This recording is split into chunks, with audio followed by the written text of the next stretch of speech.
안녕하세요. 발을 전문으로 치료하는 최경진 정형외과의 최경진입니다.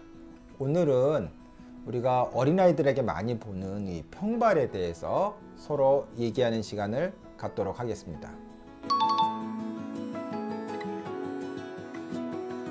자, 발 아치가 낮은 발을 평발이라고 하죠. 우리가 발 아치가 높은 경우도 있어요. 그러니까 요 모형처럼 발 아치가 높은 경우, 이런 경우를 요족이라고 합니다. 그러니까 사람마다 발의 모양이 다 다릅니다. 그래서 이제 발의 아치가 너무 낮은 경우, 이런 경우를 평발이라고 하는데, 이 모형에 보이는 것처럼 대개 이런 평발은 우리가 어릴 때는 다 평발이에요. 다 평발인데 자라면서 이 아치가 점점 올라오죠. 점점 올라오면서 이게 이제 발이 정상처럼 되는데, 이게 언제까지 올라오느냐, 되게 초등학교 고학년 때까지 올라옵니다. 그러니까 우리가 이제 초등학교 고학년을 체크를 했는데 평발이다 그러면 그분은 평생 평발인 거예요. 평생 평발이고, 그리고 이제 근데 이게 어릴 때만 평발이 생기는 게 아니라 정상발인데 나이가 들어서 생기는 경우도 있어요. 물론 드문 경우기는 한데, 요 안쪽에 있는 아주 후경골건이라고 발을 잡아주는, 아치를 잡아주는 힘줄인데, 거기에 염증이 생기거나 변성이 생기면서 발이 무너져 내리는 후천성 평발이 있고, 뭐 당뇨가 있거나 또는 류마티스 아니면 외상에 의해서 평발이 생기는 경우도 있습니다. 이런 거는 이제 성인성 평발. 근데 대부분의 평발하면 어릴 때 생기는 약간 선천적 경향이 있는 청소년기의 유연성 평발을 얘기하는 겁니다. 자, 일반적으로 대부분의 평발은 유연성 평발입니다. 그러면 유연성 평발은 뭐냐? 내가 앉아서 발을 딱 보면 발 아치가 보여요. 이렇게 발 아치가 보이는데, 일어서면 체중 부하를 하면 아치가 없어지면서 납작해지는 경우, 그러니까 움직여지는 거죠, 아치가. 그러니까 앉아있을 때는 아치가 있는데 일어서면 납작해지는 거, 이거를 유연성 평발. 대부분의 평발은 다 유연성 평발이에요. 강직성 평발이 있는데, 강직성 평발은 앉아서 봐도 납작하고 일어서도 당연히 납작하죠. 근데 굉장히 드문 경우고, 되게 강직성 평발은 일반적으로 어떤 병을 동반하는 경우가 많아요. 근육 신경계 계통에 어떤 질환이 있다던가, 후경골건에서 염증이 생겨서 평발이 되는 그런 성인성 평발, 당뇨나 아니면 외상에 의해서 생기는 이런 고정된 형태, 이런 것을 강직성 평발이라고 합니다. 그러니까 대부분의 우리가 주위에서 보는 평발은 유연성 평발. 그래서 이제 환자분들이 진료실에서 얘기를 하면 나 발 아치가 있는데 하고 얘기하는 경우가 많아요. 근데 그런 분들을 서서 보면 이제 납작해지는 평발이죠. 그러니까 대부분은 이런 유연성 평발을 가지고 있습니다. 자, 진단은 일단은 방사선 검사하고 보행 검사를 통해서 합니다.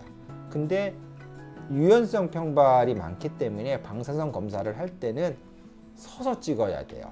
서서 찍고 보행 검사를 하면 이분이 평발인지 아닌지 아주 쉽게 알 수가 있어요. 근데 이제 평발의 증상은 어떠냐?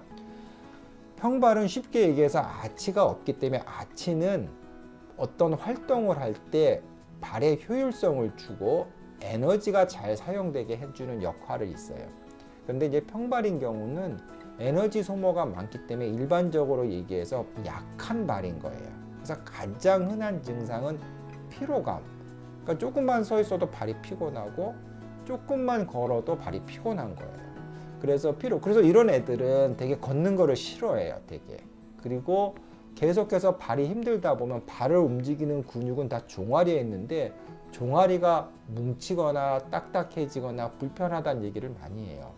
그리고 이제 이 증상이 점점 심해지면, 평발은 아치가 주로 발 안쪽에 있기 때문에 요 안쪽으로 자꾸 아프다 그래요. 그러니까 거꾸로 아치가 이렇게 높은 분은 바깥쪽이 아프다 그래요. 근데 안쪽은, 이 평발은 안쪽이 아프다고 하죠. 그래서 이제 이런 증상이 있는 경우는 실질적으로 그냥 방치하는 경우 계속 심해지고 그 증상이 고정화된다 그래서 만성이 되기 때문에 치료를 요하는 상황이죠. 평발도 종류에 따라서 아치가 많이 무너진 심한 사람들, 또 아치가 약한 경우도 있는데, 이제 평발이 심하지 않은 경우는 우리가 보통 운동화 정도 신겨주고 크게 치료를 안 해도 괜찮은 경우가 많이 있어요. 근데 이제 그거보다 조금 심한 경우 좀 피로감을 자꾸 느끼고 이런 경우는 우리가 가장 많이 하는 게 여기 발에 아치가 납작하니까 아치를 좀 받쳐주기 위해서 여기다 밑에다 뭘 깔아요. 근데 그것이 가장 뭐냐면 우리가 깔창 치료라 그래서 깔창에 아치를 좀 높여줘서 해주죠. 그러면은 이 친구가 걸을 때 발 아치가 받쳐주기 때문에 훨씬 편합니다. 그래서 이제 이런 깔창 치료를 꾸준히 하고 대부분은 깔창만으로 그냥 증상이 좋아지고 계속 가는 경우가 되게 많아요.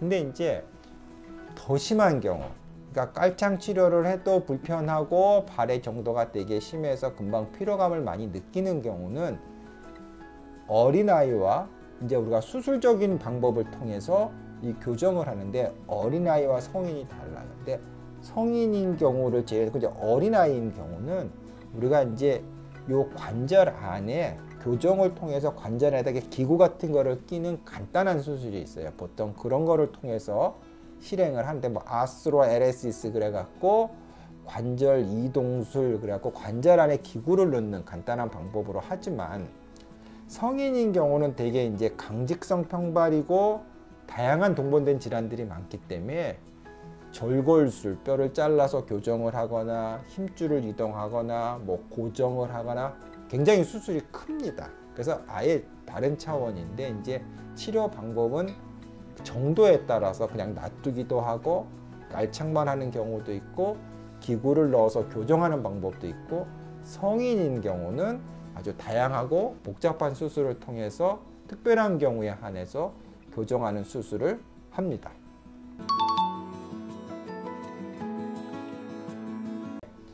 이런 경우 이제 일반적으로 우리가 평발하기에 가장 좋은 신발 그냥 운동화 생각하시면 돼요. 근데 운동화도 보통 스포츠에서 브랜드에서 만든 거, 뭐 나이키나 아식스나 뭐 이런 여러 가지 뉴발란스 이런 스포츠 브랜드를 갖고 있는 운동화를 우리가 생각을 해보면 운동화의 이 뒤축이 있어요.